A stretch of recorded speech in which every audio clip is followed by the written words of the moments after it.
الرحمن الرحیم نحمده ونصلی علی رسوله الکریم اما بعد الصلاۃ والسلام علیک یا رسول اللہ الصلاۃ والسلام علیک یا حبیب اللہ وعلی آلک واصحابک یا رسول اللہ صلی اللہ تعالی وسلم۔ بیان چل رہا ہے ترک دنیا و مذمت دنیا، جس کا آج 5واں بھاگ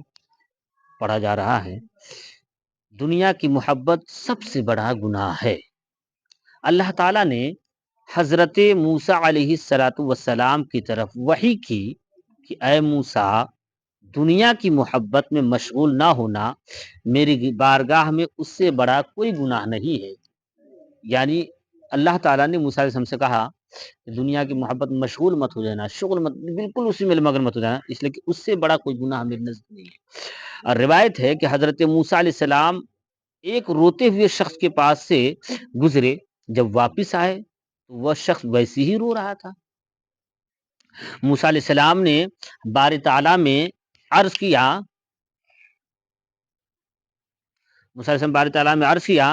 اللہ تیرا بندہ، اے اللہ تیرا بندہ تیرے خوف سے رو رہا ہے۔ اللہ تعالیٰ نے موسیٰ علیہ السلام سے فرمایا، اے موسیٰ، اگر آنسو کے راستے اس کا دماغ باہر نکل آئے اور اس کے اٹھے ہوئے ہاتھ ٹوٹ جائیں تب بھی میں اسے نہیں بخشوں گا۔ یہ دنیا سے محبت ہوتا ہے۔ یعنی حضرت موسیٰ علیہ السلام ایک راستے سے گزرے، دیکھا کہ ایک آدمی زار و خطار رو رہا ہے، جب چلے گئے اپنا کام وام کر کے پھر ادھر سے لوٹے تو دیکھا وہ بندہ پھر بھی رو رہا ہے۔ تب رب کی بارگاہ موسیٰ نے عرض کی، رب قدیر، یہ بندہ اتنا رو رہا ہے، ہم دیکھے جا رہے تھے تو بھی رو رہا تھا، لوٹ رہے تو بھی رو رہا تھا، اتنا زار و خطار تیرا بندہ تیری خوف سے رو رہا ہے، مولا تو اس کی فریاد کیوں نہیں سنتا؟ تو رب نے حاتم غیبی سے آواز لگے، اے موسیٰ،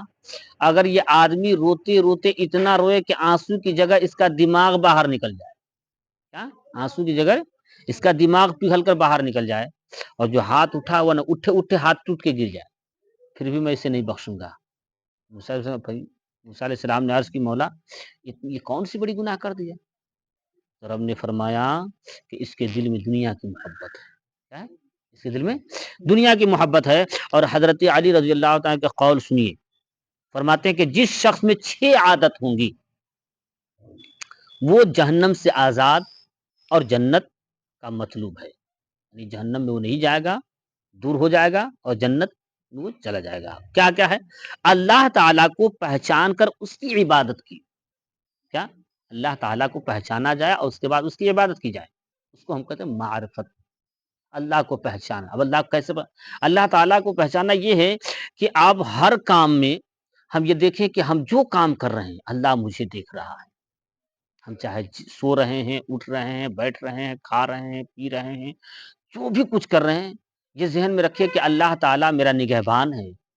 اور اللہ مجھے دیکھ رہا ہے۔ جب یقینی طور پہ بندہ کے دل میں اگر یہ خیال آ جائے کہ اللہ مجھے دیکھ رہا ہے تو ظاہر سی بات ہے وہ چوری نہیں کرے گا،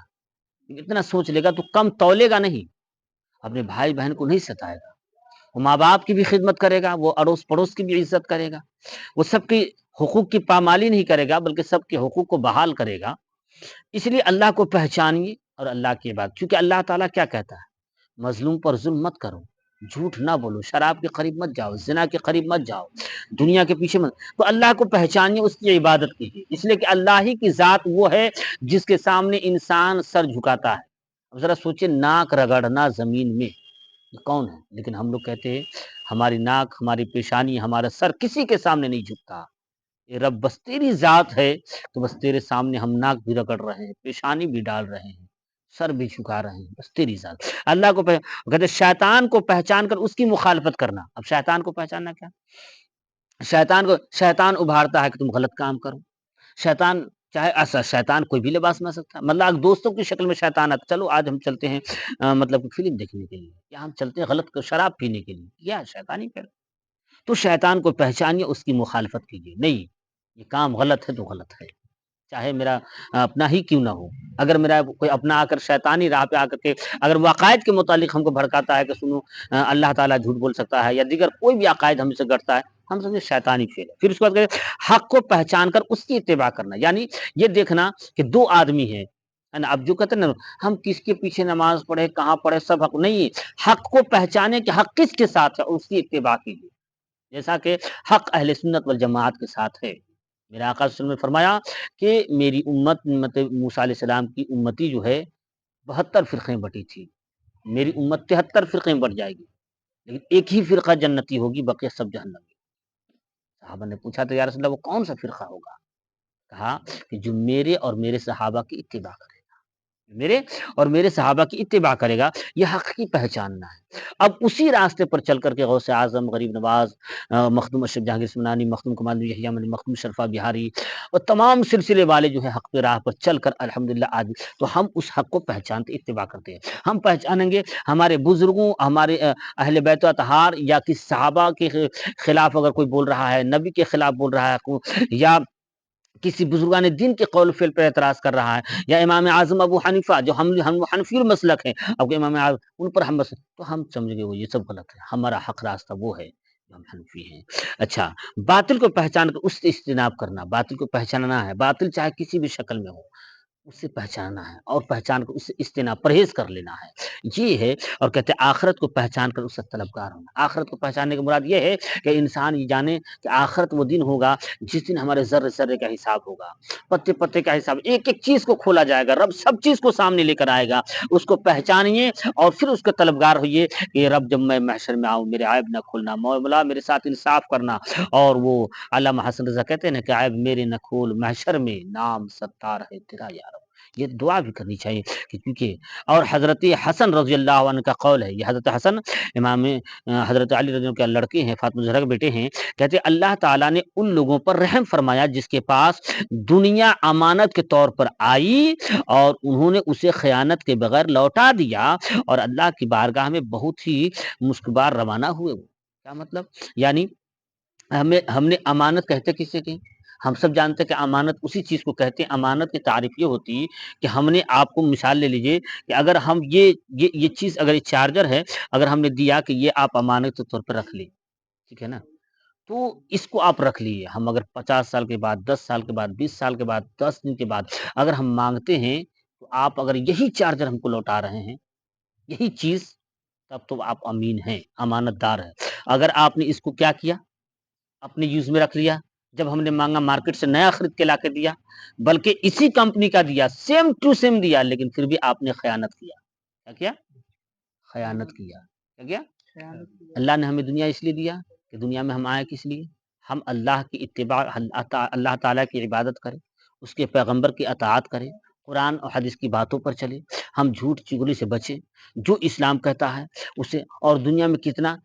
اتنا ہی دل لگائے جتنا مصطفیٰ نے اجازت دیا ہے، جتنا جو ہے بزرگان نے اجازت کہا کہ دنیا سے دل لگاؤ، اتنا ہی کہ بس صرف یہ رکھو کہ بس دنیا اس لیے ہے کہ بس دنیا میں ہم آئے ہیں تو ہمیں عمل کرنی ہے نا۔ یہی وجہ ہے کہ دنیا سے نکالنے کے لیے کہا جاتا ہے کہ تم نماز پڑھنے مسجد آیا کرو، تاکہ تم دنیا گھر میں چھوڑے، اس لیے کہ دنیا بیٹی بیوی بچے ماں سب تو دنیا ہے نا، وہاں سے اگر مان نماز پڑھتا گھر میں تو کبھی بچے کھیلیں گے اس کا خیال آ جائے گا، کبھی بیوی ادھر ادھر اس کا خیال، اس لیے کہ مسجد آ جاؤ تاکہ تم دنیا چھوڑو، اتنی دیر کے لیے آپ گھر والوں کو بھول کر مسجد آئے، اور آپ رب کی اسی طریقے سے یاد رکھیں کہ جب رب کی عبادت ہم اسی طریقے سے بھول کر عبادت کریں گے، باقی دنیا میں گئے ہم جائز طریقے سے رزق مانگیں گے، یہ۔ اور پھر سنیے مزید فرمایا کہ جو تجھے دین کی طرف رغبت دلائے اسے قبول کر لے، اور جو تجھے دنیا کی طرف رغبت دلائے اس کے گلے میں مت ڈال، یعنی اسے قبول نہ کر۔ کیا مطلب؟ یعنی جو تجھے دین کی طرف بلائے اسے قبول کر لیجیے، جو آدمی آپ کو دین کی راہ پہ بلاتا اس کو، جو دنیا کی طرف رغبت دلائے اسے آپ دور ہٹنے کی کوشش قبول نہیں کیجیے۔ اور دنیا ایک گہرا سمندر ہے۔ حضرت لقمان علیہ السلام نے اپنے بیٹے کی وصیت کی کہ دنیا بہت گہرا سمندر ہے۔ لقمان جیسے ہم جانتے ہیں ان کے بارے میں کہ یہ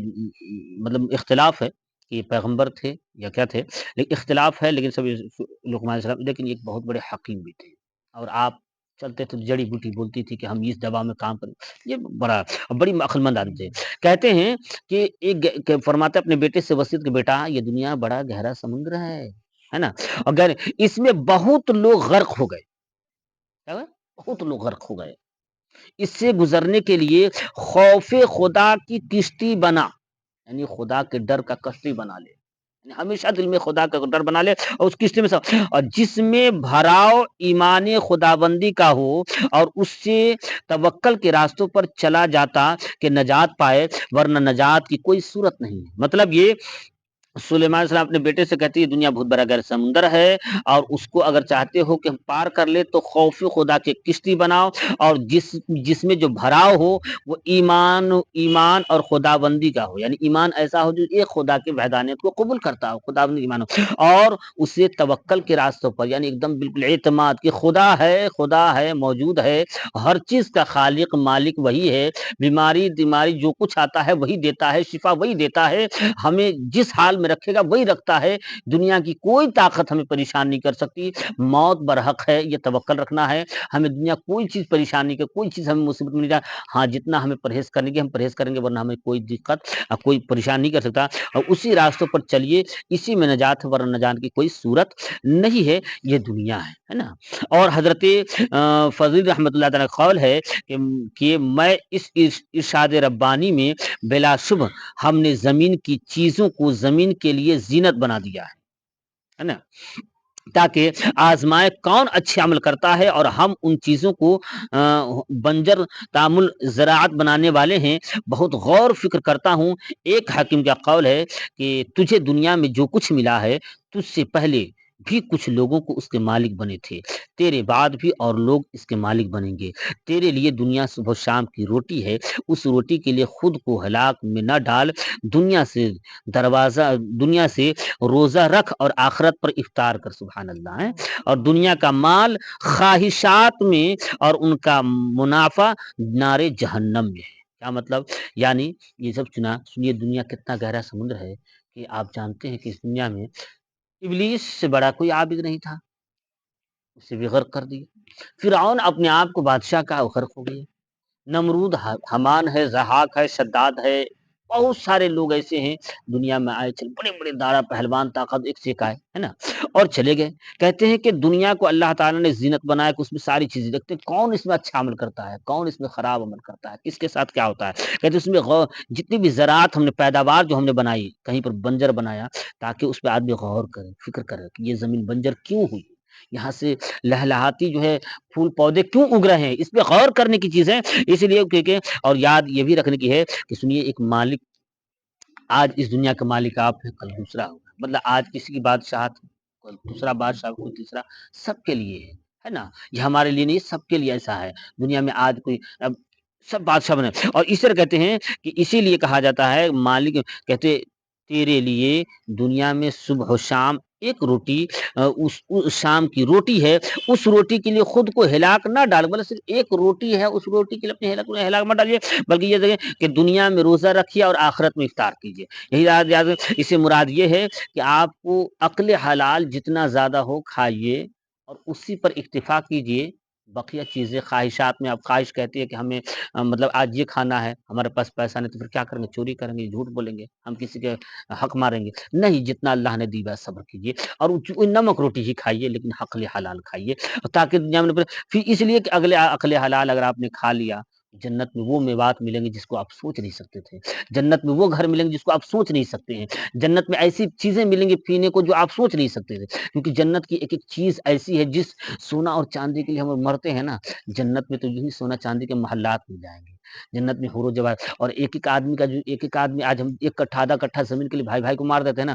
جنتی اگر ہو جاتا ہے تو اس کے لیے اتنی بڑی ہوگی کہ جہاں تک نگاہ جائے گی اسی کا ہوگا، وہ مطلب اکیلا اتنا بڑا میں رہے گا، تو اس کو کوئی کمی نہیں ہے، کسی چیز کی حاجت نہیں ہے، نہ کبھی وہاں بڑھاپا ہے،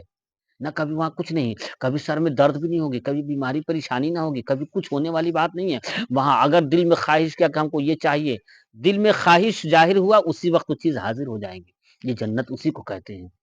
جنت کا مطلب یہی ہے، وہاں نہ آپ کو پیر ٹوٹنا ہے، نہ آپ کو بیماری ہے، نہ وہاں ہمیں آج دیکھیے ہمیں کیا ہے، ہم دنیا میں رہتے ہیں، لیکن دنیا میں رہتے وہ کتنا آپ تکبر کر لیے، غرور کر لیے، ہم بہت خوبصورت بہت اچھے، لیکن آپ کو باتھ روم جانا پڑتا ہے، لیٹرنگ دھونے پڑتے اپنے ہاتھ سے، کیوں؟ اللہ نے یہ بتایا کہ دیکھ تمہاری اوقات یہی ہے، لیکن جنتی کو یہ سب چیزیں نہیں ہوں گی، جنت میں بولا بازار کی جگہ نہیں ہے، ان چیزوں سے جنت میں پاک رہیے گا۔ پھر آدمی کوئی کبھی اس کا یہ نہیں وہ نہیں، آج اگر 2 دن ہم برش نہیں کریں تو منہ سے بدبوئیں آنے لگیں گی، لیکن وہاں ایسا کچھ نہیں ہے، وہاں منہ سے ہمیشہ مشک کی خوشبو آئیں گی۔ جس مشک کو لگانے کے لیے آدمی پریشان ہو رہا ہے، وہ انہی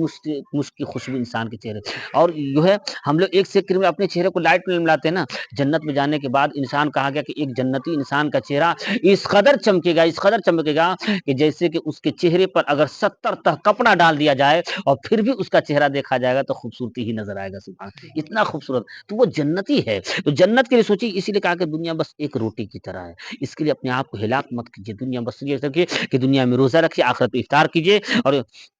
چونکہ آپ نے اور دیکھ لیجیے اسی چیز کو اب ایک مختوم اشرف جہانگیر سمنانی کی بات سنیے کہ سنیے کون تھے وہ، کہاں تھے؟ سمنان کی بادشاہت ان کی خاندانی چلی آ رہی تھی۔ آپ کو یہی ہوا کہ آپ کو سلطنت بیٹھنا ہے، والدہ نے کہا بیٹا سمنان کی بادشاہت تجھے سنبھالنی ہے، آپ نے کہا نہیں ماں میں یہ کر نہیں سکتا ہوں، میں بیٹھ نہیں سکتا ہوں، بڑی بضد ہوئے، کہا نہیں یہ تخت میرے بھائی کو دیتے، میں نہیں بیٹھوں گا، آپ سمنان سے چل دیے ہندوستان۔ ماں نے کہا بیٹا ایسا کرو تم بادشاہ ہو، جاؤ گے تو کچھ لاؤ لشکر لے کر کے جاؤ، بولا اچھا ٹھیک ہے تمہاری بات مان لیتا ہوں، تھوڑی دور آگے گئے سب کو بولا جاؤ تم اپنی جگہ جاؤ، ہم جا رہے ہیں، آپ اکیلے چلے آئے ہندوستان آئے۔ اگر سلطنت پہ آپ بیٹھتے، حکم تخت پہ بیٹھتے تو کیا ہوتا؟ ایک دن ایک تاریخ میں لکھی جاتی کہ ہاں ہسٹری میں کہاں ایک تھے جو، لیکن آج کیا ہوا؟ آپ ہندوستان آئے، ہندوستان آنے کے بعد آج بھی 700 سال قریب قریب ہو چکے یا 650 سال ان کو ہو چکے آئے ہوئے ہندوستان میں آئے، اور کچھ شب مقدس میں آپ کی قبر مبارک ہے۔ آج دیکھ لیجئے آپ کی بادشاہت اس قدر ہے کہ آج جو ہے شاید اتنے لوگ اس ٹائم میں نہ فریاد کرنے جاتے جتنے لوگ آج ان کی بارگاہ میں روزانہ فریاد کرتے ہیں۔ کیوں فریاد کرتے؟ یہ بادشاہت کیسے ملی؟ دنیا کو ترک کرنے کے بعد ملی ہے، دنیا کو آپ نے چھوڑا۔ یہ بادشاہت ایسی بادشاہت کہ آج ان کے در سے ایک ہی نہیں 1,000 روزانہ لوگ فیض یاب ہو رہے ہیں، روز اپنے آپ کو بیماری سے بھی شفا پاتے ہیں، اور آسیبی معاملات، شہری معاملات اور دیگر بھی معاملات سے وہاں لوگ شفا پاتے ہیں۔ یہ ہے دنیا کی۔ کسی راہب سے زمانہ کے متعلق پوچھا گیا، اس نے جواب دیا یہ جسموں کو پرانا کرتا ہے، امید کو بڑھاتا ہے، موت کو قریب کرتا ہے اور آرزو کو دور کر دیتا ہے۔ دنیا والوں کے متعلق پوچھا گیا، اس نے کہا کہ جس نے دنیا کو پا لیا وہ دکھ میں مبتلا ہوا، اور جس نے اسے نہ پایا وہ مصیبت میں گھر گیا۔ اس لیے کہا گیا ہے کہ جو دنیاوی عیش و عشرت کے سبب اس کی تعریف کرتا ہے، مجھے اس زندگی کی قسم ان قریب اسے برا بھلا کہے گا۔ جب دنیا چلی جاتی ہے تو حسرت چھوڑ جاتی ہے، اور جب آتی ہے تو بہت غم لے کے آتی ہے۔ کسی راہب سے پوچھا کہ زمانہ کیا ہے؟ کہا کہ زمانہ وہ ہے کہ جو انسان کے جسم کو پرانا کر دیتا ہے، امیدوں کو بڑھا دیتا ہے اور موت کو قریب کر دیتا ہے اور آرزوؤں کو دور کر دیتا ہے۔ لیکن دنیا کے متعلق پوچھا گیا تو کہا کہ یہ جو ایسی چیز ہے کہ دنیا میں وہ ہے، انسان جب دنیا اسے پا لیتا ہے تو دکھ میں مبتلا ہو جاتا ہے، اور اسے نہ پاتا تو بھی مصیبت میں گر جاتا ہے۔ پھر کہتے ہیں کہ دیکھیے دنیا جب چلی جاتی ہے تو انسان اسے حسرت ہو جاتی ہے، اور جب آتی ہے تو بہت سارا غم لے کر چلی آتی ہے۔ آپ دیکھ لیجیے دنیا کسی کے پاس نہیں ہے، بڑا افسوس ہوتا ہے ہمارے پاس یہ ہوتا وہ ہوتا، لیکن جب کسی کے پاس آ بھی جاتے ہیں تو بہت غم۔ جو آدمی دنیا میں آج لاکھوں کا مالک ہے نا، اس کو کچھ کتنا غم ہے، کبھی اس کا غم آتا ہے کبھی اس کا غم آتا ہے۔ ہارٹ اٹیک اسی کو ہوتا ہے جو کروڑ پتی ہوتا ہے، کسی غریب کو ہارٹ اٹیک نہیں آتا۔ کیوں نہیں آتا؟ اس لیے کوئی دن بھر کما رہا ہے اور رات کو جائے گا کھانا بنائے گا، جھوپڑی میں چادر تان کے سو جائے گا، پھر صبح کو جانتا کہ مجھے محنت کرنا ہے، لیکن اسے ہارٹ اٹیک آئے گا کیونکہ اس کو پتا ہے کہ یہاں ہم نے بےایمانی کیا، وہاں تھوڑا سا کچھ تو لاس، اب رات بھر اسے نیند نہیں آتی ہے۔ تو اسی لیے دنیا یہی ہے، اور اسی لیے ہم کو چاہیے کہ ہم دنیا سے پرہیز کریں، بس صرف اتنا کہ ہمیں دنیا میں اللہ نے بھیجا ہے، ہم رزق حلال کھائیں اور کسب حلال کی کوشش بھی کریں، اور نماز پنجگانہ کے عادی رہیں، اور اپنے جو ہے اللہ اور اس کی اطاعت جس طریقے سے محمد سرکار صلی اللہ علیہ وسلم نے، صحابہ نے، اہل بیت و اطہار نے، بزرگان دین اپنی زندگی کو بسر کیا، اپنے بچوں کی پرورش کی۔ ایسا نہیں کہ ہم سب نے کیا، حضور نے خود اپنی بچوں کی پرورش کی ہے، تو ان کا کیا سیرت رہا، کیسا رہا، کس طریقے سے آپ رہیں، اس طریقے سے ہمیں دنیا میں گزارنا چاہیے۔ سرکار کی ہر سیرت پہ غور کرنا چاہیے، ہر پہلو کو دیکھنا چاہیے، اور اس حساب سے انسان زندگی گزارے تو دنیا میں رہے گا بھی، دنیا میں رہ کے بھی دنیا سے دور کہلائے گا، اور دنیا میں رہ کے بھی خدا کا قریب ہو جائے گا۔ جو ایسا کرتا ہے اسی کو خدا کی معرفت ملتی ہے، اور جب معرفت میں جاتے ہیں اور اسی کو خدا کی حقیقت ملتی ہے، وہی طریقت کے راستے پر ہوتا ہے۔ انہی چند باتوں کے ساتھ آج کی گفتگو ختم کی جاتی ہے۔